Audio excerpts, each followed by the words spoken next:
lods, lunchtime again. Pero lunchtime to. Mga late upload lang. Yan, mga ulam namin.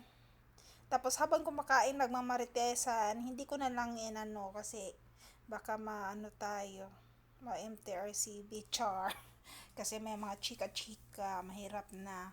O ganyan lang, habang kumakain, kwentuhan dito, kwentuhan doon, ganyan. Masarap kasi kumain pag marami, tapos may mga topic kayo i-discuss. Pero as of now, hindi ko muna lang siya i-ano yung topic namin kasi baka may ma-hurt. Char. So yan, ganyan. Masaya talaga kumain pag marami kayo. Pero ngayon ako na lang mag-isa sa bago kong location. Malungkot na tuloy ang lunch break ko. Thank you mga lud sa panonood ng video ko. See you in my next video.